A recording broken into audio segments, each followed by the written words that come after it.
Olá, boa noite, pessoal. Tudo bem? Bem-vindos ao 10º webinar da Monitora, o profissional de tecnologia e o novo normal. Esse termo foi cunhado em 2009 por Paul Grove, em um contexto muito diferente do que a gente está vivendo hoje, né? O termo novo normal refere-se hoje à nossa nova realidade após a pandemia, onde realmente a tecnologia é a grande protagonista, né? Nesse webinar, a gente vai discutir como o perfil do profissional de TI está sendo e será impactado por esse novo normal. Quais as habilidades serão demandadas, valorizadas no cenário onde clientes buscarão melhores soluções em menor tempo.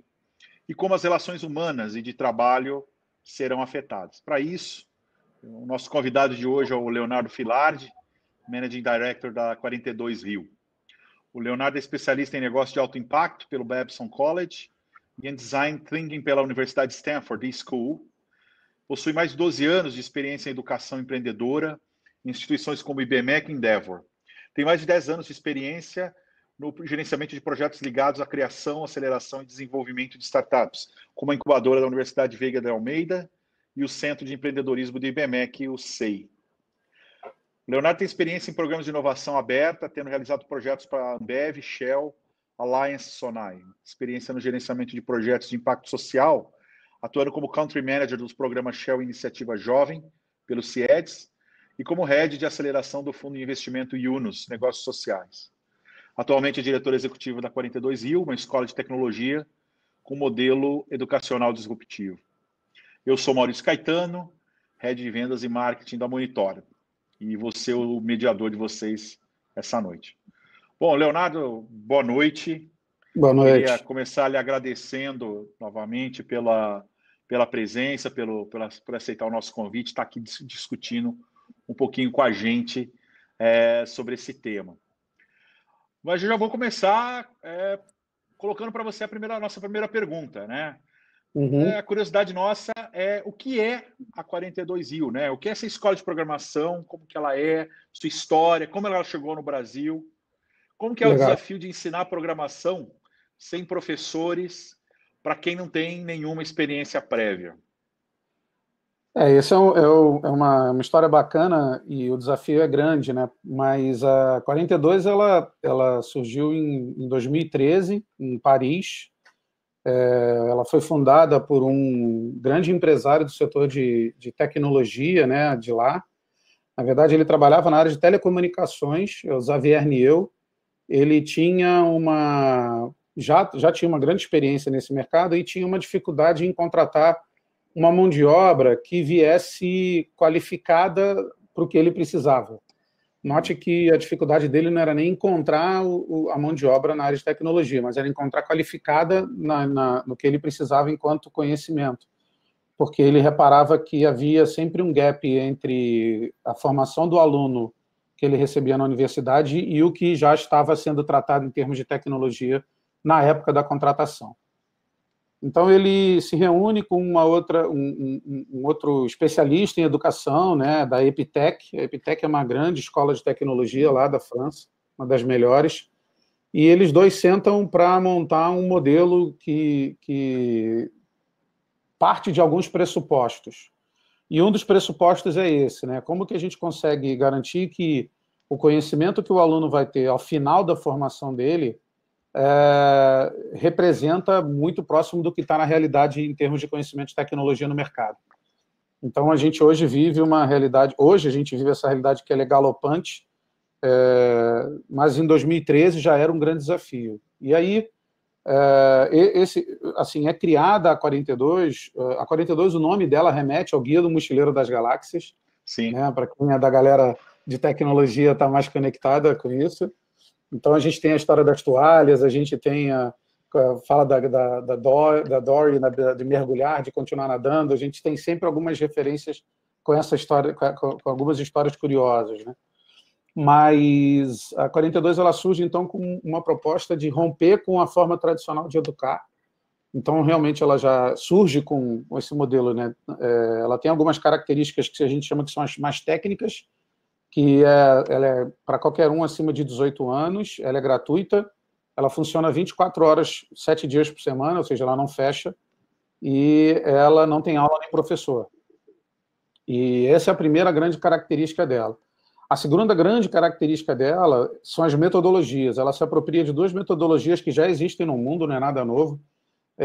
O modelo peer-to-peer de educação, ou seja, um modelo altamente colaborativo, pelo fato de não ter professor, são os próprios alunos que corrigem os próprios alunos.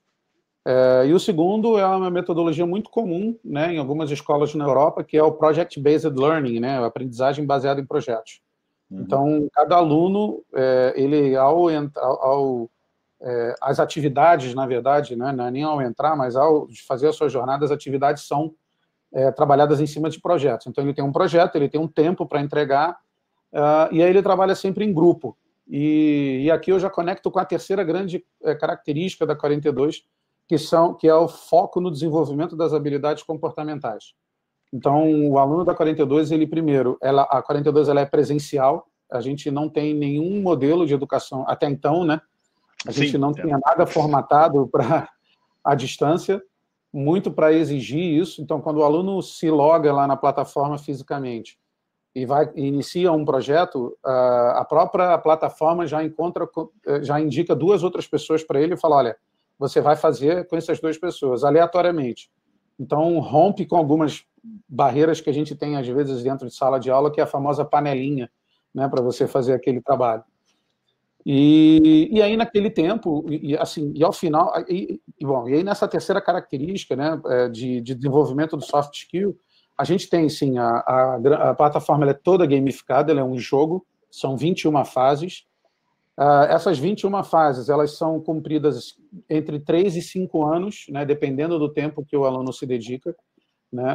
E aí, sim, a gente trabalha tanto com as competências que vão nesses trabalhos em grupo, as competências técnicas como as comportamentais. Então, a avaliação daquela metodologia peer-to-peer visa olhar não só a qualidade do código, por exemplo, mas também como se chegou nesse código.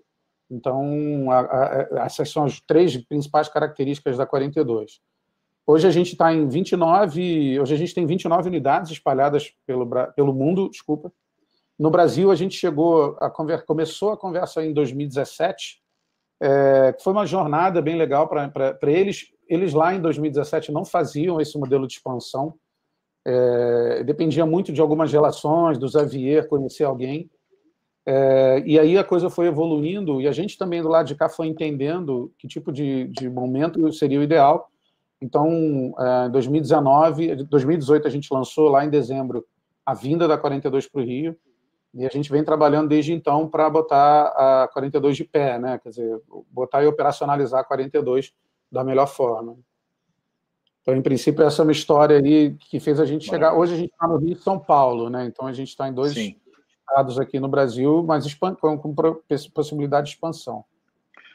E quem é o aluno da 42 hoje? Isso é um barato. Como é a trajetória, né? Como que ele chega até lá? Assim, porque eu sei que não é um processo também, não é qualquer um que pode...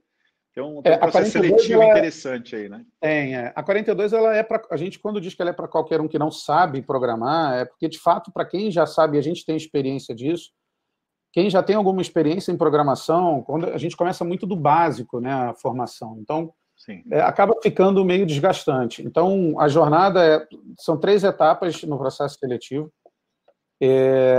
Então, a primeira etapa, logo de cara, já é eliminatória. É um teste, você faz uma inscrição rápida, que é o nome, e-mail, né, uma coisa rápida de contato e um documento, e você faz um teste de lógica. E aí a gente é curioso, porque esse teste de lógica as pessoas acham que é fácil. Na verdade, são 2 testes, são 2 testes. Um teste de memória e um teste de lógica. O teste de memória, quem é mais das antigas, né, vai lembrar daquele jogo do brinquedo, na verdade, dos gênios, né, que ficava as luzezinhas. Então, é mais ou menos similar a isso. E o teste de lógica é lógica. Então, assim, não tem muito o que explicar. Só que aí é curioso, né, porque como a 42 ela é gratuita, a gente precisava, de alguma forma, criar mecanismos para avaliar se aquela pessoa que está querendo entrar na 42 quer realmente.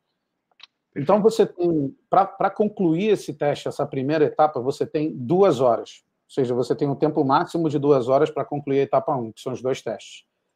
O teste de memória, você tem 4 minutos para concluir.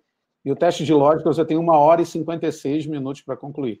Perfeito. E aí você vai dizer o seguinte, o teste se conclui? Não, porque é um jogo. Então, na verdade, os que mais avançarem no jogo, ou seja, os que passarem mais das fases, vão ficar com os melhores resultados e vão, na verdade, entra os que atingirem as melhores médias, e a gente tem uma média global de todas as 42.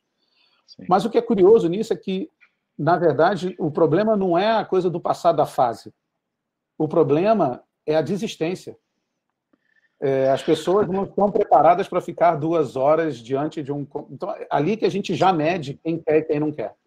É uma característica que você precisa durante o curso, né? Então, isso, eu preciso dessa característica, porque o curso vai ser isso. E aí, na verdade, a vida é isso, né, Maurício? Vamos combinar. Sim, que claro, não é. Sim. A vida é um constante cai, levanta, e a gente não pode ficar tadinho, tá, vamos embora, né? Tem que seguir. Então, a gente ali nesse primeiro teste já avalia isso. Tem um corte muito grande. A gente no Rio teve quase 5.000 pessoas que fizeram que passaram, quer dizer, que chegaram nessa primeira etapa e somente menos de 1.000, não vou nem arredondar, mas vou arredondar, menos de 1.000 passaram para a segunda etapa. Ou seja, um corte já muito profundo. Já muito grande. E aí a gente, a segunda etapa, ela não é eliminatória da nossa parte. Note o seguinte, tá? Essa é uma característica curiosa da 42. A gente não elimina ninguém. Sim. A 42 não elimina ninguém. É você que é o candidato que desiste na hora do teste, é o candidato que não aparece no dia da reunião. A gente faz uma reunião presencial com todos os que passam da primeira etapa. Então a gente se reuniu com quase 1.000 pessoas. Muita gente. A gente bota em grupos, né? São sessões em grupos. Sim. E a gente faz uma apresentação muito parecida com essa aqui que eu estou fazendo para você. Mas é um olho no olho, a gente tem a oportunidade de trocar uma ideia, de conhecer, de ver o que a pessoa quer. Lá na sede da 42. Lá no nosso espaço, lá no nosso espaço. Então a gente mostra o espaço, as pessoas veem o que é, se conectam um pouco ali, putz, eu me vejo aqui, né, sentado ali naquela mesa, naquela cadeira e por aí vai. Então, e a gente também ali tem o objetivo de dar um pouco, assim, um choque de realidade para o que vem depois, que é a terceira etapa. A terceira etapa é uma etapa muito característica do processo seletivo que se chama piscina. Adorei o nome. A piscina porque você tem que mergulhar e tem que continuar nadando sempre, você não pode parar de nadar. E a alusão é essa, por quê? Porque é uma imersão, na verdade são 26 dias de programação, onde você fica entre 10 a 15 horas programando. Então é full time. É full time. Então, aí as pessoas viram para mim, mas eu estou trabalhando, eu estou isso, eu estou aquilo. A gente naturalmente explica, e nessa segunda etapa a gente explica isso tudo. E entre a segunda etapa e a terceira etapa tem ali uns 3 a 4 meses para justamente as pessoas se prepararem. Então, se eu estou estudando, eu tento ver com o meu professor ali, umas férias. A gente também tenta organizar as piscinas em épocas de férias, né, janeiro e julho. Mas às vezes o calendário não permite. Mas, via de regra, a gente dá um tempo para quem está trabalhando, negociar umas férias. Enfim, a gente naturalmente não quer atrapalhar a vida de ninguém. E as pessoas, às vezes, se impressionam e falam assim, mas, Léo, 10 a 15 horas? Na verdade, é porque quando você chega no primeiro dia, você abre você senta diante do computador, você recebe um login e uma senha, você abre o seu computador, aquele, né, um iMac lindo, novinho, de 21 polegadas, aquela tela enorme. Aí você fica maravilhado, só que você não... Quem usa Mac sabe que a tela do Mac não tem nada. Né? Normalmente, o desktop não tem nada. É diferente do Windows, não vem com aqueles ícones no canto aqui. Não é nada, é nua. Nada, e só tem o login da intranet da 42. Você faz o login com teu, né? Você faz o teu login e senha ali, acessa, e aí é contigo. Você vai ter o primeiro projeto que você tem que fazer, são uma série de exercícios que você vai ter que se virar. E aí o se virar, você já está começando a construir o soft skill do cara. Porque o se virar pressupõe que ele tem que concluir que sozinho ele não vai chegar a lugar nenhum. Então ele olha para o coleguinha do lado, olha para o coleguinha do outro e fala assim, vamos embora junto, porque sozinho... Vamos junto aqui. E essa é uma outra característica também, né? As pessoas falam assim, porque também é uma coisa de mindset nosso, né? Prova, teste, então se eu não passar... Não tem isso na 42. Você vai, a tua jornada lá dos 28 dias, a gente vai avaliar no fim como é que foi, né? A plataforma avalia o resultado ali, a qualidade do código, e a gente avalia a tua jornada. E a gente faz, cara, imagina que daqui para frente é pior. Você acha que esses 26 dias foram ruins? Daqui para frente é pior. Você está afim? Então é muito uma troca também para a gente mostrar que a jornada não é fácil. Realmente uma imersão, realmente uma piscina, que o cara mergulha e vai. O cara tem que mergulhar, é verdade. Que legal. Pô. É muito legal. E qual que é a ligação? E qual a ligação entre a 42, lá no Rio, né? A 42 Rio, vamos falar assim, e a fábrica de startups? Que é esse, legal, boa pergunta. Esse ecossistema todo do Rio que talvez assim, muita gente talvez que esteja nos ouvindo, nos assistindo aqui, talvez nem conheça, porque é uma coisa que não é muito antiga, né? O Rio, naturalmente, quem sabe das histórias ou quem mora aqui sabe que a gente viveu ali anos de muito sofrimento, né? O Rio ficou terra arrasada por conta de questões ali políticas, sim. Principalmente na aquela fase pós-Copa e pós-Olimpíadas, onde a gente achava que ia ter uma onda muito boa para surfar, mas infelizmente não foi assim. Então, assim, literalmente pós-Olimpíada, a gente entrou num abismo ali absurdo. Então, assim, nós cariocas, que temos um carinho muito grande pela cidade, nós somos apaixonados por essa cidade, a gente meio que, de alguma forma, tentou se juntar e falar assim, cara, o que cada um pode fazer para tentar reerguer isso? E aí, assim, alguns movimentos foram acontecendo, e um dos primeiros movimentos foi a vinda, lá em 2017 também, mas um pouco antes da 42, né, veio primeiro a fábrica. Então, em meados ali de 2017, vem a fábrica de startups de Portugal para cá. A fábrica de startups é uma aceleradora corporativa, então a fábrica trabalha com programas de inovação aberta para grandes empresas e para empresas que buscam no mercado novas formas de inovar. Só que a fábrica não faz isso da forma talvez mais tradicional. Fala a gente porque ali estamos todos no mesmo time, né? Sim, então, por isso que a pergunta é justamente por isso, porque você conhece bem. Então, assim, lá a gente buscou a oportunidade de aproximar startups das grandes empresas. Então, a fábrica ela desenvolveu uma metodologia que bota no mesmo ambiente uma startup, uma grande empresa, e a fábrica ali mediando esse diálogo numa jornada ali, que é um programa de aceleração, que dura ali 6 meses, né, onde sai de uma ideia, a empresa apresenta um desafio, aquelas startups ali na primeira jornada apresentam uma ideia, são soluções customizadas, ou seja, a startup que muitas das vezes traz a solução de prateleira, a empresa não quer isso, ela quer ouvir o que tem de novo, e a gente, na fábrica, o olhar é também dizer o seguinte, eu não quero um produto novo, a gente conversa do lado da empresa para mostrar o que é o teu futuro, no sentido do qual é o teu mercado, a gente está falando aí nesse momento de transformação digital, o que a transformação digital está direcionando aí nessa indústria 4.0, né? Então, ao invés de falar eu quero um produto XYZ, a gente fala assim, o que é o teu futuro em termos de tecnologia, de solução e tudo mais. E aí tem essa conversa entre esse, digamos assim, esse ambiente ali, esse ecossistema. Só que aí expande-se muito mais, né?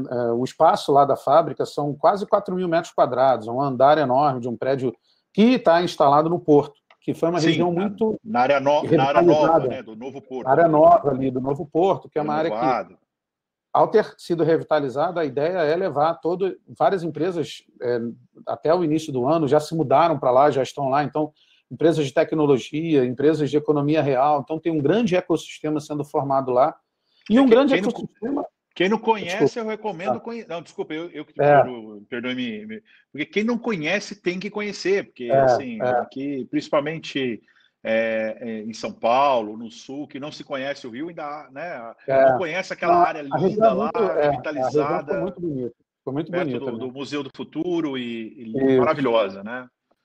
Agora tem uma roda gigante enorme lá, Rio Star. Uma roda gigante inaugurada há alguns anos. Muito maneiro. Pouco tempo. Pouco tempo. Mas aí... Não, tudo bem, tranquilo. Então, assim, aonde a 42 entra nesse contexto, né? Todo esse ecossistema, muitas das vezes, e certamente está demandando essa mão de obra de base tecnológica. Né? Então, a formação da 42 ela é interessante porque o aluno, quando ele entra, como é um jogo, ele joga ali, sei lá, da fase 1 até a fase 7, é onde a gente constrói toda a base de conhecimento. Então, por exemplo, é a linguagem C pura. Ele vai trabalhar aprendendo, que você sabe melhor do que eu, que linguagem C é aquela linguagem bem raiz mesmo, para você, a partir dali, criar qualquer coisa. Então, Isso dura em termos de tempo, aí é legal para quem está nos vendo, até para se pensar sobre isso, mas em termos de tempo dura ali de 7 meses a 10 meses. Quando você chega nessa fase, em termos de conhecimento, o aluno já tem conhecimento para ser contratado como um desenvolvedor júnior. Mas não é, aí a vantagem é, aí você vai falar assim, mas muitas perguntas, mas qual é a diferença entre o aluno da 42 para os demais, para demais formações? É porque esse desenvolvedor júnior, ele já leva junto com ele esse soft skill que eu ouço. Eu tenho um irmão, por exemplo, que é sênior, né, da área de tecnologia, e ele fala para mim, Léo, eu levei anos para chegar a ter o skill, por exemplo, de ser um líder de projeto. E o que você está me dizendo é que o aluno da 42 ele já sai com esse skill. Porque ele já trabalha com o projeto desde o momento zero, desde o T0. Então, ele está ali sendo semana a semana, os projetos são de 1 semana, 2 semanas, então é aquela pauleira trabalhando em grupos, gerindo o time, gerindo o tempo, gerindo uma série de questões que ele vai levar isso para a profissão dele, ou para o que ele quiser fazer, né? Sim. Então, e por outro lado, também, historicamente, a gente viu que muitos alunos da 42, por trabalharem com os projetos da 42, acabam se sentindo estimulados a desenvolver os seus próprios projetos. Então, a gente viu uma oportunidade muito grande de ficar no mesmo ambiente ali da fábrica para dar essa vazão. Se eu quero um emprego, a gente consegue trabalhar essa questão tranquilamente. Agora, se eu quero montar uma startup, o que eu faço? Vai para a aceleradora. Vai para a fábrica, vai para a aceleradora. Porque aí não é nossa... Assim, apesar de eu ter esse background, mas não é nosso know-how. A gente deixa com a fábrica. Então, estar junto com a fábrica possibilita várias alternativas para o aluno. Ele pode querer trabalhar por conta própria, ele pode querer trabalhar numa empresa. E está vivendo, né? Ele está ali convivendo com isso, entendendo como que é o mercado, né? Ele pode trabalhar numa startup e aí já entende como... Ou pode isso, você falou bem, trabalhar empresa, ele que já está lá, Petrobras, isso. Tá lá, né? Ele já vai, e assim, e não é uma sala, não é uma escola como outra qualquer. Ele vai estar num ecossistema que respira inovação, que respira criatividade, que respira tecnologia, ele vai poder interagir. Além com os outros, a troca é constante. Além dos alunos, né, dos colegas, ele vai poder interagir com todos esse ambiente que está do outro lado ali, de um corredor de distância, como você citou, grandes empresas, outras startups e por aí vai, né? Então, é um ambiente que a gente entende que é muito rico para os alunos da 42 aqui. Né? Perfeito. Legal. Cara, a reportagem de O Globo, de janeiro desse ano, ela mostra que a Brascom, que é a Associação Brasileira de Empresas de Tecnologia da Informação e Comunicação, aponta que mais de 70 mil profissionais de TI são necessários no Brasil até 2024. De um outro lado, pensando globalmente, o IDC diz que o setor de TI no mundo tem um déficit, nesse ano, de 570 mil profissionais. Aí eu te pergunto, considerando que essa habilidade de programação, né, de desenvolvimento de software, em teoria, não passa obrigatoriamente por uma formação de nível superior, quais as razões que você entende esse déficit? Né? Ainda existe preconceito de algumas empresas com relação à contratação de profissionais sem um curso superior? Como que você vê esse mercado? Você que está nesse ambiente. Legal. A tua pergunta é ótima por vários aspectos, e eu vou tentar separar a resposta aqui para a gente poder ficar bem clara as considerações. O primeiro aspecto é importante entender é que, assim como há alguns anos atrás, eu vou sempre buscar referência na minha vida, né? Mas alguns anos atrás, para mim, meu pai falou para mim o seguinte: olha, você tem que entrar no curso de inglês porque é um grande diferencial para a sua vida. Você tem que aprender a falar inglês, a língua inglesa. Uhum. E, dando um salto para hoje, o que a gente precisa entender é que, primeiro, tecnologia é algo que é transversal. Então, não dá para verticalizar a tecnologia numa coisa assim, um conhecimento vertical. A tecnologia precisa transversalizar para todas as outras carreiras. Percebendo isso, eu costumo dizer que a gente precisa hoje, eu digo, por exemplo, o MEC e todos os órgãos que trabalham com educação, todos os reitores de universidade, todos que trabalham de alguma forma com esse mecanismo de educação, precisam entender que programar é uma linguagem que as pessoas precisam aprender a falar. As pessoas precisam aprender a falar programação. Não é saber programar no nível de virar um desenvolvedor pleno, sênior, ou trabalhar somente com programação. Porque o problema todo, Maurício, não está somente na falta de programador. você deve saber muito bem, por trabalhar no meio, que o problema, o desafio número 1 é encontrar o programador e o desafio número 2 é manter o programador. Sem dúvidas. E muitas das vezes as empresas não conseguem manter por conta da falta do diálogo, eles não falam a mesma língua dentro da empresa. Então chega um programador totalmente falando uma língua totalmente digitalizada diante de um líder analógico. Então, a importância da linguagem, de saber falar programação, é isso. O diretor, o gerente de uma área qualquer, por exemplo, o gerente de uma área jurídica de uma empresa, ele não precisa saber programar, mas ele precisa saber falar programação, para ele entender que existem softwares que podem agilizar o trabalho do time dele. Automatizar. Automatizar alguma dinâmica que pode ganhar tempo, que pode ajudar ele a otimizar o processo. Então, a primeira parte da resposta para a tua pergunta é essa, assim.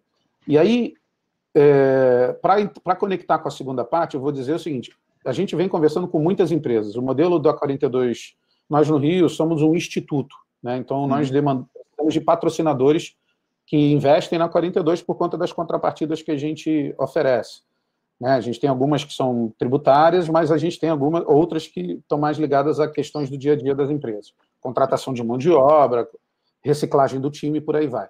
Então, parei o jabá aqui, só vou voltar agora. Não, mas é importante, também é importante.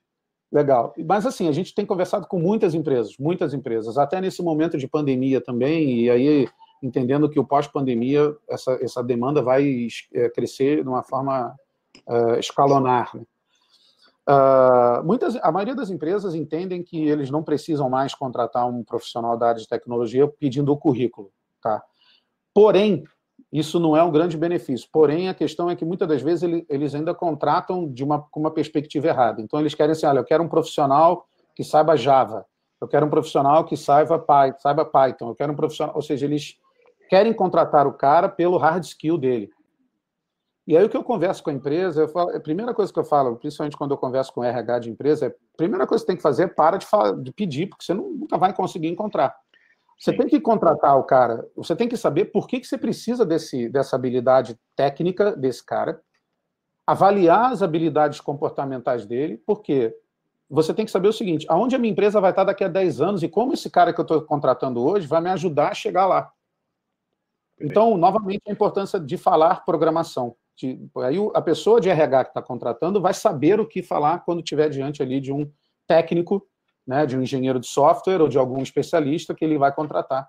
Então, vai dizer o seguinte: cara, olha só, a gente está implementando aqui agora inteligência artificial, machine learning, data analytics, e eu preciso de profissionais para me levar para esse futuro, daqui a 5 anos, daqui a 10 anos. Muda totalmente a forma desse diálogo, né? E aí chega no fim da resposta para a tua pergunta. O gap, hoje, vai se reduzir muito quando as empresas entenderem isso, que não preciso contratar um desenvolvedor, eu preciso contratar o job to be done, né? Conceito clássico do Clayton Christensen, né? Você não quer um prego, você quer um quadro pendurado na parede. Você precisa saber o seguinte: olha, qual o tamanho do quadro, qual o peso do quadro, onde fica a parede, qual a iluminação da parede, para o quadro ficar lindo. O prego é parte do processo. Então, assim, a empresa precisa entender isso, né? Onde eu quero chegar daqui a 10 anos e como é que esse profissional, esse esforço que eu estou tendo, se encaixa lá nessa jornada, né? E é interessantíssimo, porque isso tem um dado aqui, que é a pesquisa da Hacker Earth, publicada ainda esse ano, acho que foi em abril, março, abril, que ouviu mais de 17 mil desenvolvedores no mundo todo, 76 países, entre profissionais júniores, profissionais experientes, até estudantes que estão entrando no mercado de trabalho, mostram um grande descontentamento dos profissionais de TI. 70% dos desenvolvedores de grandes empresas, quer dizer, empresas com mais de 1.000 funcionários, estão infelizes com seus trabalhos. Os outros profissionais das empresas menores e startups, a insatisfação é muito grande, mas é um pouco menor, casando entre 40% e 50%. Né? A minha pergunta aqui primeiro, entendendo que isso tem o lado do profissional também, né? Então as empresas perdem profissionais, não é à toa, né? Mas eu vejo que também tem um outro aspecto, quer dizer, essa dinâmica do mercado, né? Com constante surgimento de novas linguagens, a obsolescência de algumas outras, que causa realmente uma desatualização rápida, entre aspas, de um profissional num período de tempo curto, você acredita que seja também um pouco do motivo dessa insatisfação?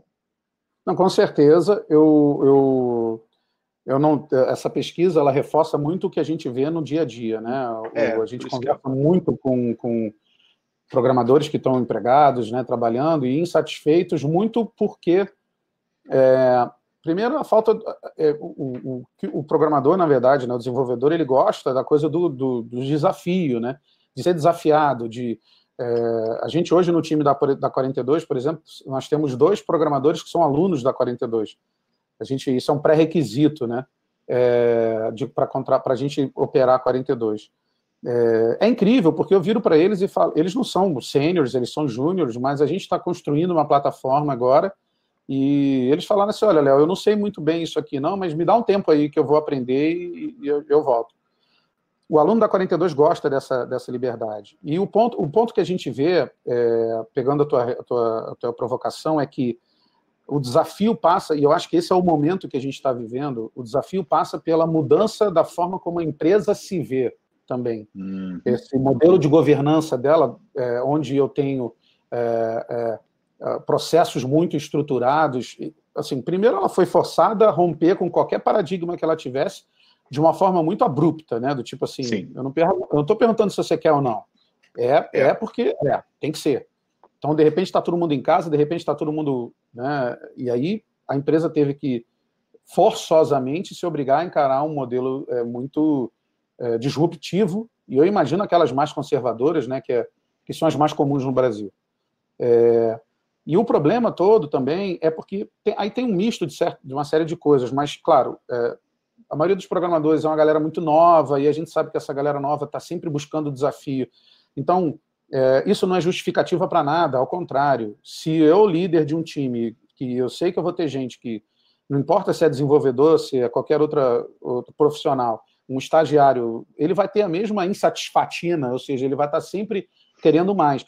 O teu papel como líder é olhar para esse cara e falar o seguinte, olha só, eu sei que você tem esse grupo de atividades aqui, que, cara, é o projeto, mas vem aqui, vamos tocar algumas coisas à parte aqui. Isso é uma outra coisa que a 42 estimula muito, né? Então, digamos que na 42 você pegou um projeto lá que dura uma semana, começou na segunda e hoje tu terminou. Quinta-feira, 6 horas, tu entregou tudo. Você tem até domingo de bobeira. O que o aluno faz? Ele está lá com o grupo dele e fala assim, cara, isso é muito comum, tem vários cases assim, né? Isso que a gente aprendeu a fazer... Eu estava pensando aqui, eu li um negócio ali, vamos desenvolver um negócio aqui. Ele é muito estimulado a pensar assim. A gente tem, por conta desse perfil de ser gratuito, a gente tem muita gente de baixa renda, né, que busca 42. Né? Então, isso é muito legal. Nós temos um potencial de impacto social muito grande. Então, o conhecimento adquirido, a gente fala isso, né? A liberdade que a 42 dá para o aluno, a partir do conhecimento que ele adquire, é incrível, porque ele olha para a realidade dele e fala assim, cara, eu preciso pensar como é que a tecnologia vai me ajudar a resolver os problemas que eu tenho lá na minha comunidade. Né? Ou eu tenho o seu Zé lá, que tem a barraquinha lá, eu posso ajudar ele a vender pelo Instagram. Então, assim... Ele vem com esse olhar social, né? Ele vem com esse olhar... Ele vem com esse olhar social, e o problema é que quando ele chega... A gente tem conversado muito com as empresas, e uma das empresas nos demandou um programa de reciclagem para o time dela e para os líderes, justamente com esse tipo de perspectiva. Para eles entenderem, primeiro, para todo mundo falar a mesma linguagem, mas também para entender o seguinte, cara, tem uma janela de tempo, mas tem que ter uma liberdade criativa ali no processo também. Então, a mudança ela é muito mais do que simplesmente a questão tecnológica. Muda o comportamento da empresa, e que eu acho que a gente está diante disso agora. Né? A gente está diante dessa oportunidade, as empresas olharem, cara, que esse conceito do novo normal está sendo falado muito, mas fato não vai dar para ser como antes, não vai dar para jogar o jogo como antes. Então, tem que mudar, né? Não tem jeito. Esse momento transformou nossas vidas e as nossas relações de uma forma, como você falou, abrupta e permanente. Né? A gente não aprendeu ainda. Claro, a gente não saiu dela ainda, então a gente não viveu, mas fato que, olhando para frente, o que era não será mais. Então, a gente vai ter que aprender. E a tecnologia está muito presente agora. Assim, é protagonista. Assim, a gente está falando da área médica, né? A área de medicina foi uma das áreas que mais naturalmente se sobressaíram agora, e aí com o meu olhar ali das startups, as health techs, elas estão na crista da onda para os fundos de investimento, né? Assim, se alguém está nos vendo aqui e tem alguma ideia voltada para a área de saúde, cara, é a hora agora, porque está a crista da onda. Mas eu diria que não só isso. Imaginando que a gente vai ter a questão do distanciamento por muito tempo, a pergunta que fica é como é que a tecnologia pode vir para o teu negócio e te ajudar a fazer o que você faz hoje de uma forma melhor, mais otimizada, mais, né? E assim, às vezes a gente pensa, nossa, vou ter que criar uma nova... Não, pensa pequeno, pensa simples, começa simples. Até porque se você pensar logo de cara grande, você vai provocar um grande choque para a tua equipe, que está enraizada lá no modelo ainda analógico, né? Então, a transformação ela é importante, ela precisa acontecer, mas ela tem que ser ali gradual, né? Exatamente. Eu falo muito isso. Eu sou mentor de startups na London Business School, e é um programa global. Então, eu tenho mentorados em todo lugar do mundo. E é incrível. Todo mundo quer ser Uber, todo mundo quer ser Airbnb, todo mundo quer ser... Eu falo, cara, não dá, né? Assim, a inovação disruptiva acontece, mas vamos pensar aqui como você pode resolver esse problema da tua comunidade, do teu quintal primeiro, né? Com a tua ideia, Não pensando em ser o Uber, né? Resolver o problema do mundo. Eu quero trazer aqui, Leonardo, uma pergunta do André. Ele pergunta, Leonardo, seguindo sua linha de pensamento, você acha ser mais fácil encontrar pessoas com hard skills do que soft skills? Não seria o oposto? Quer dizer, não é melhor continuar assim, contratando uma base de hard skills e ensinar soft skills com a cultura da empresa, em vez de contratar pessoas com soft skills altas, mas que não têm hard skills para serem desenvolvedores? E agradece. Eu vou puxar uma realidade, e aí o Maurício também como gestor, é uma realidade que eu ouvi isso há muitos anos atrás, quando eu trabalhava, né, em empresas, não na área de tecnologia, mas falava assim, é mais fácil você contratar o comportamento e dar a técnica do que contratar a técnica e dar o comportamento. Então, assim, naturalmente você precisa entender que tipo de soft skill você busca, né? Porque eu digo que ainda até hoje você encontra pessoas que vamos dizer assim, no disco raiz delas, né, pegando para a tecnologia lá no C2 pontos / lá delas, não tem a programação de dar bom dia, boa tarde, boa noite. Eu tô sendo irônico para ficar bem claro o exemplo. Tem gente que tem dificuldade de dar bom dia, boa tarde, boa noite. Você encontra gente no elevador do prédio, você encontra gente em alguns lugares, você entra em loja de departamento, as pessoas não te cumprimentam. E isso é uma soft skill. Básica. Básica, deveria vir no pacote. Mas não, é difícil. Então, assim, é difícil, pela minha experiência. Então, assim, é mais fácil você contratar... A hard skill, ela é muito legal, porque para te dar liberdade, e aí eu vou voltar aqui na pergunta do André. André, eu não sei se eu te respondi completamente, mas só para você entender e a gente finalizar aqui. A vantagem de você contratar a soft skill e dar a hard skill, naturalmente você não é o cara que vem zerado, né, em termos de conhecimento de tecnologia, você vai exigir um mínimo dele, mas, por outro lado, vai te dar espaço para você colocar o tipo da tecnologia que você usa na tua empresa. Exato. A linguagem que você usa, a forma de trabalhar e tudo mais. E aí você vai forjando aquele profissional de acordo com que o teu modelo de gestão, o teu modelo de governança. Que você sabe também, por outro lado, que é muito difícil quando o cara vem com vícios e hábitos de outras empresas para trabalhar ali contigo, né? Então, na minha teoria, e aí fica super à vontade se eu não conseguir te convencer, mas a gente pode seguir o diálogo aqui, eu entendo, pelo que eu vivi, que é mais fácil você contratar a habilidade comportamental e dar a técnica. Até porque eu vejo que existe esse gap, né? Você como educador na área de educação, você entende que esse gap de soft skills existe na formação do profissional, né? Então, são poucas, a gente está falando da 42 aqui, mas que é um excelente exemplo, que já se preocupa com isso desde a base, né?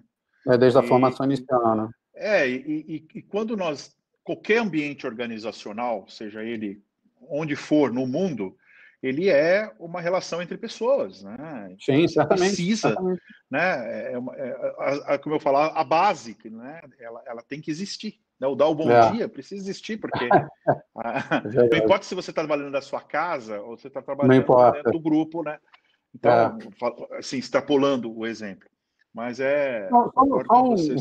Fugindo da pauta tecnologia, Claro, mas o momento não. que a gente está vivendo hoje, hoje, com esse distanciamento, né, para nós que vivemos mais no mundo da tecnologia, foi fácil virar a chave e se adaptar às plataformas Exato. Aí, tantas Zooms da vida. Mas tem gente que tem uma série de dificuldades, e a gente tem no Brasil inteiro uma população que não é tecnologicamente conectada, né? Tem ali o seu celular, né, seu smartphone, e vai lá. E eu não vou nem entrar profundamente no mérito da questão da acessibilidade, por aí vai. Mas eu vou ficar só na questão da empatia nas relações. Então, assim, a gente sabe que está todo mundo com uma agenda meio louca, né? Mas a gente ainda vê algumas questões de uma falta de etiqueta nessas relações mais à distância. Então, começa uma reunião, o couro já come, ninguém para perguntar, e aí, está tudo bem? Está todo mundo com segurança? Está todo mundo... Sim, né? sim. Então, assim, isso também hoje é um requisito que agora virou um pré-requisito para as relações humanas. Né? Antes de eu sair te jogando um monte de coisa, eu perguntei, Maurício, como é que você está? Saúde bem, família bem, todo mundo segurança e tal? Entrou na mínimo, sala, né? vamos tomar um café, né? Não Se é? você está numa reunião presencial, vamos tomar um café, tal. Aí você Mas não é isso. quebra o É gelo aquele ali. aquecimento ali. Então, e é verdade. Essa é uma das coisas. Tem uma pergunta aqui do Rafael, Legal, onde legal. ele diz: boa noite, Leonardo. Vejo que alguns perfis profissionais de tecnologias da área de TI que já são demandadas na Europa e às vezes demoram a chegar no Brasil. Um exemplo é o Software Development Engineering Test, ou SDET, ou Software Engineering Test, que se trata de um profissional que desenvolve soluções e as testa usando técnicas e abordagens de testes, inclusive automatizando. A dúvida dele é buscar melhores oportunidades no mercado de trabalho do Brasil. Que é melhor? É ser um SDET ou ser um especialista? Nesse caso, um especialista só em desenvolvimento de software ou um especialista só em testes, né? E ele complementa, um SDET corre o risco de ser visto como um profissional genérico, não especialista, e ter mercado mais restrito? Eu diria que, assim, a gente no Brasil tem sempre essa defasagem de alguma forma, mas muitas das vezes não é culpa da área de tecnologia, né? O exemplo que o Rafael trouxe, ele já está conectado com o que está acontecendo de mais moderno em termos de profissional no mundo. O desafio e aí muito do papel da 42, quando eu entro num diálogo com as empresas, Rafael, é mostrar para eles isso. Olha, você sabia? A vantagem que a gente tem, a vantagem que as empresas que investem na 42 têm, e aí eu vou puxar um pouco, novamente, conectar um pouco com a nossa metodologia.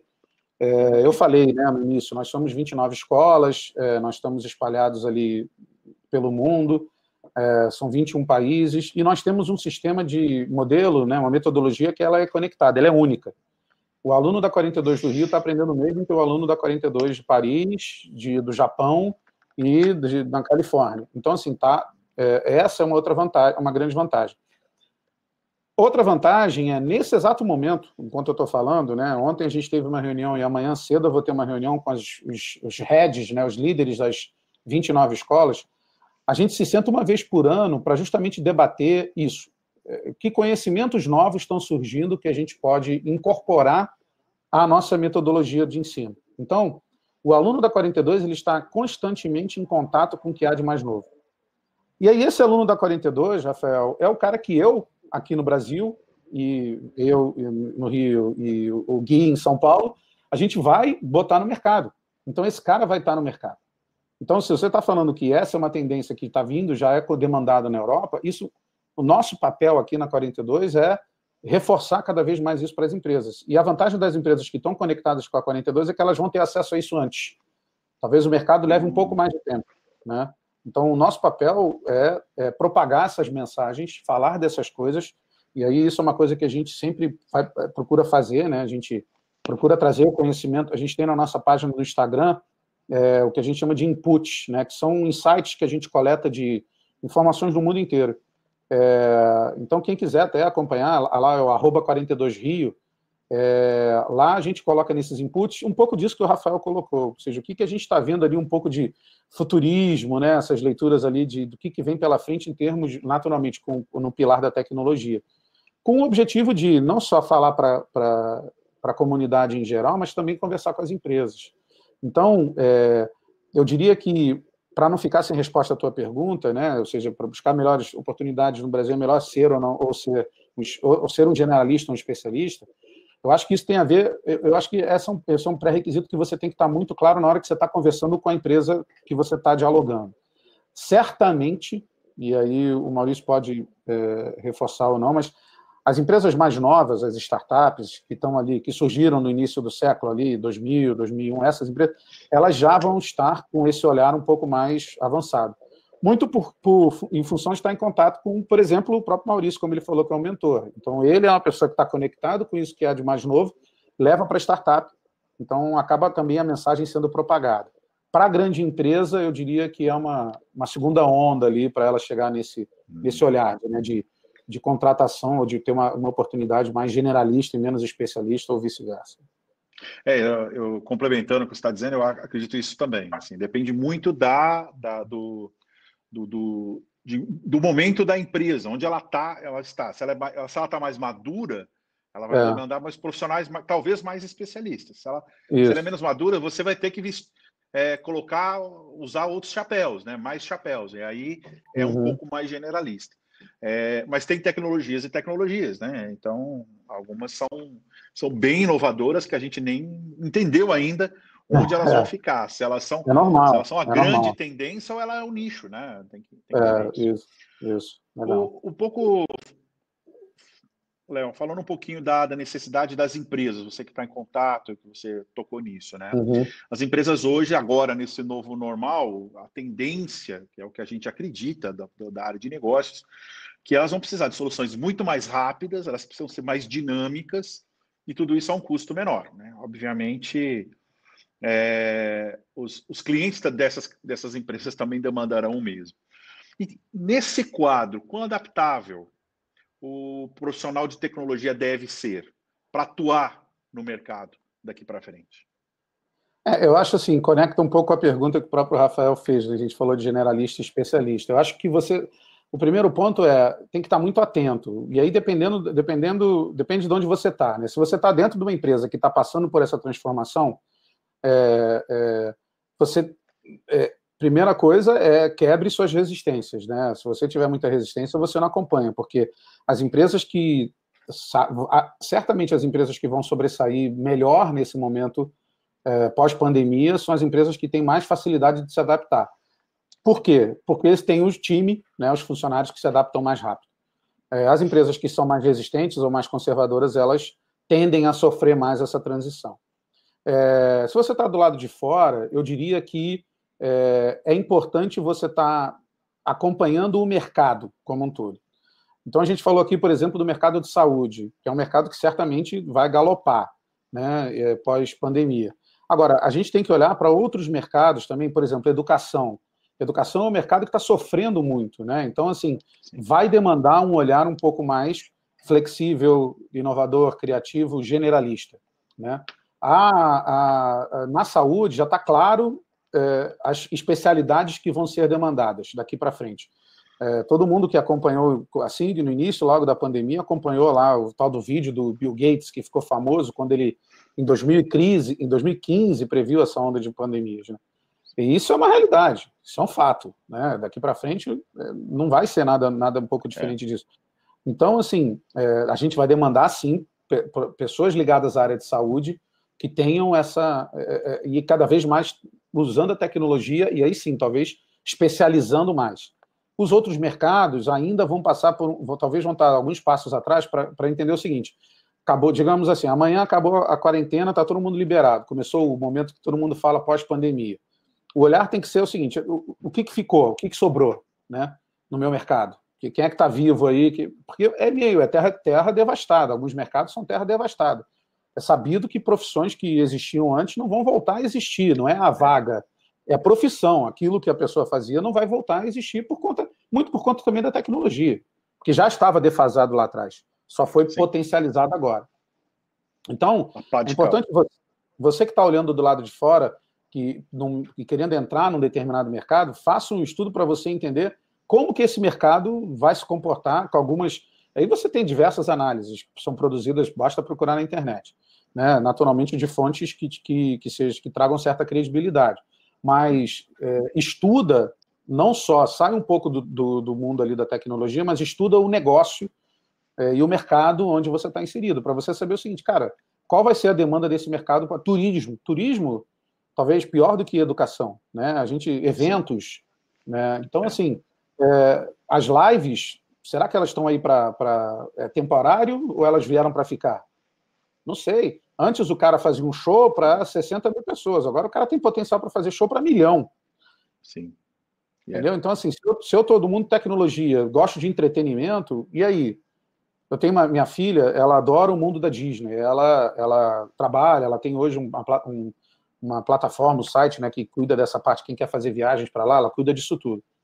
A gente tem conversado muito sobre a Disney e eu tenho perguntado para ela, o que você tem lido sobre a Disney nesse pós-pandemia, né? Porque a Disney é um ícone, né? Tipo uma Apple, essas assim. Ela diz, provavelmente o mercado vai seguir atrás. E é muito esse cuidado que tem que ter, né? Eu não posso deixar meu filho com ciúme, então eu falei da minha filha, eu vou falar do meu filho. Meu filho está na área de comunicação, ele está entrando na faculdade agora, né? E a gente tem conversado já isso, assim, ele, por exemplo, está mais na geração TikTok, né? O que é esse mundo novo? Será que essa comunicação rápida, os vídeos, a forma de se transferir conteúdo, o vídeo ainda é aquela coisa, preciso fazer um vídeo de 20 minutos ou é mais instantâneo? A gente tem hoje algumas linhas educacionais também que buscam fazer pílulas de conteúdo, né, de conhecimento. Sim. Não precisa ser uma coisa muito profunda. Então, voltando ali à pergunta, é importante você entender o contexto onde você está inserido para você avaliar o seguinte, cara, o meu mercado já andou nessa pandemia por conta da força do meio, e tem outros que ainda estão ali esperando pós para se definir um pouco de como é que vai ficar essa bagunça, entendeu? Perfeito.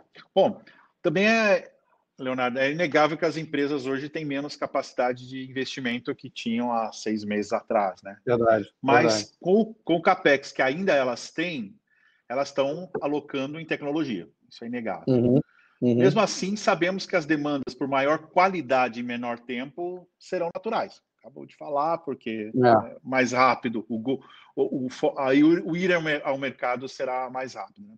Nesse contexto, você acredita que existe alguma área em tecnologia que terá uma importância maior do que outras? Por exemplo, um jovem que hoje pensa em iniciar sua formação, ele tem que dar mais atenção a uma determinada área em detrimento a outras, né? E se sim, quais são essas áreas, né? Eu diria que, sem dúvida nenhuma, todas as tecnologias ligadas à indústria 4.0 elas vão se sobressair agora muito fortemente.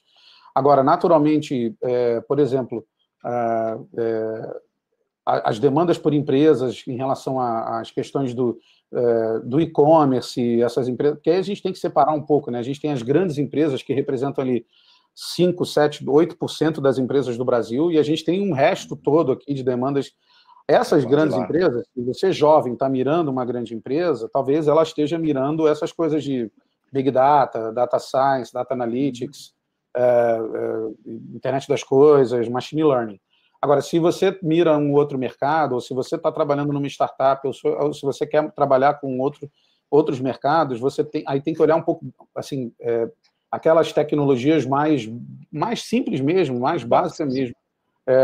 E aí vem muito do momento, né? A gente tem uma força muito grande no varejo do comércio local, né? Favorecer o comércio local. A gente não está mais podendo dar os grandes deslocamentos. Então, as demandas locais estão sendo muito fortes e estão sendo muito impactadas pela tecnologia. Então, assim, o jovem vai ter que vai avaliar muito aonde ele quer atuar, né? Mas eu diria que aí dentro de cada vertical que ele quer atuar de mercado, quer trabalhar numa grande empresa, numa média empresa, aí eu vejo o acesso a essas tecnologias de uma forma muito mais rápida, muito por força do momento, ou seja, sabendo que eu não vou poder voltar a ter aquele escritório cheio, aquele espaço com um monte de gente, como é que eu me faço valer das tecnologias para o meu negócio continuar girando ou para eu criar um novo negócio de uma forma muito rápida. né? E aí acho que foi na outra pergunta que você falou da agilidade, não sei se não me recordo agora se foi na outra, se foi nessa, mas aquelas empresas que tinham aquela resistência de incorporar métodos ágeis, né, agora também vai ter que virar a chave. Então, você jovem, né, procure entender o que é um método ágil, né, o que é um agile management, o que são essas ferramentas de Scrum, de você trabalhar métodos ágeis, porque as empresas vão estar demandando isso também. Então, sim, note, a gente fala da tecnologia, mas a gente também continua falando das habilidades que vão além da tecnologia. E aí isso vai ficar muito nítido agora, eu entendo, ao meu ver. Perfeito, perfeito. Claro, também está se criando um consenso que as nossas relações humanas, né, nesse pós-pandemia, serão diferentes. Né? Não só porque o trabalho remoto vai passar a ser uma realidade em praticamente todos os setores, impactando a forma como a gente já falou e trabalha em equipe, exigindo novas formas de comunicação, relacionamento, né? Ou porque muitos estão descobrindo que nós somos humanos e vulneráveis, né? A gente está se descobrindo novamente humanos, né? É verdade. Com isso, os especialistas apontam que a gente tem que ter mais atenção à nossa forma de agir com os outros e nas nossas relações em geral.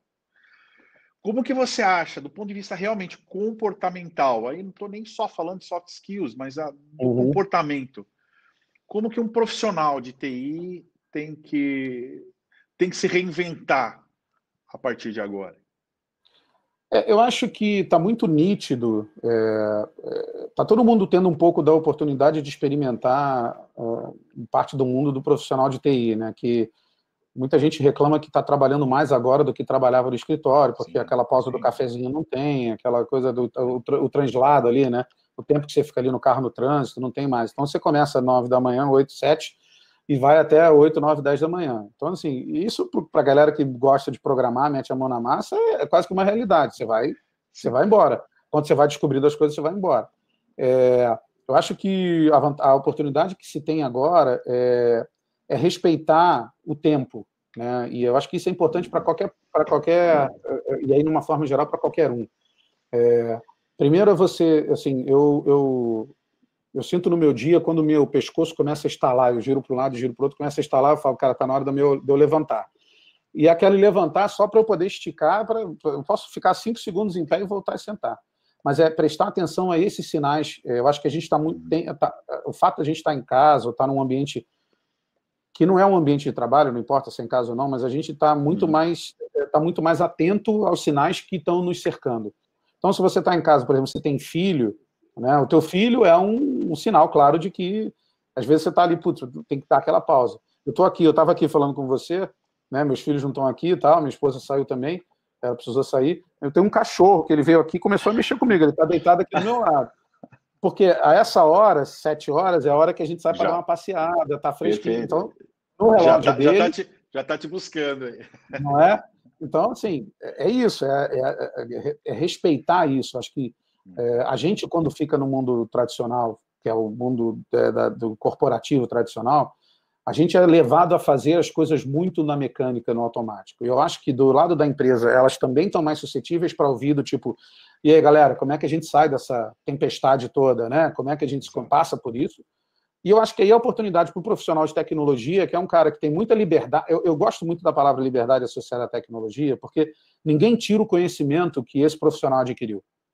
E com esse conhecimento que ele adquiriu, ele tem liberdade para ele fazer o que ele quiser. E aí, vou conectar com aquela pergunta que você falou, né, do profissional, que né, a dificuldade da empresa contratar, é o profissional que está insatisfeito. A insatisfação dele é porque ele, dentro da empresa, não tem essa liberdade, né? Ele se sente muito tolhido. A frustração dele é, cara, eu tenho um monte de coisa, eu posso contribuir com um monte de coisa, minha cabeça está fervilhando, mas a empresa quer aquela coisa na caixinha. Eu acho que talvez agora esteja essa oportunidade. E aí talvez agora é a oportunidade de abrir um diálogo claro com a empresa e falar assim, olha só, fiz. Agora, a diferença que eu sempre falei para os meus alunos, na época de faculdade, né, de empreendedorismo, eu falava assim, se você for apresentar uma ideia, uma sugestão dentro da empresa, faz uma coisa direito, né? Não adianta apresentar uma ideia, tipo, tive uma ideia aqui, vai de boca, não está na minha cabeça, isso não existe, né? Desculpa. Se prepara, monta né? Nem que seja um PPT bonito, mas tangibiliza, né? Tangibiliza. Mostra que tem contexto aquilo que você está fazendo também, porque essa era uma discussão eterna no mundo do empreendedor, você sabe bem, né? Fala assim, por que não tem muito investimento? A questão não é o investimento, a questão é a qualidade das ideias, a qualidade dos projetos apresentados, são muito ruins. Sim. Então, assim, a coisa mais difícil é tirar dinheiro de alguém de forma honesta. Não tem nada mais difícil no mundo do que isso. Sim, então, assim, cara, não vem com um papelzinho de guardanapo, papel de padaria, porra. Tenho aqui uma ideia. Isso é bom para vender livro. A gente sabe que a realidade não funciona mais. Não funciona. Então, assim, por outro lado, a oportunidade tem espaço para apresentar a ideia, mas não é também de qualquer forma. Se prepare, né? Sim, sim. Ótimo. E Rafael tem mais uma pergunta aqui. Ele diz: legal. Talvez seja a última.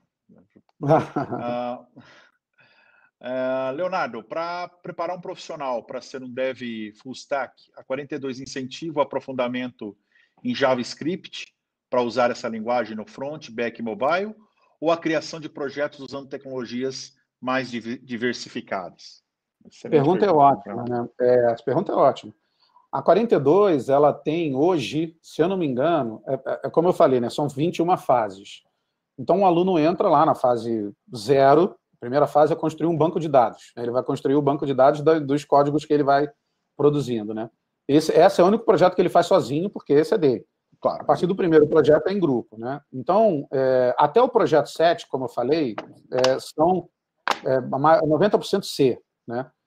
A partir da fase 8, ele começa a trabalhar com 25 linhas de conhecimento. É uma galáxia que se abre, né? Então, lembra que eu falei que ela é 24 horas, 7 dias por semana?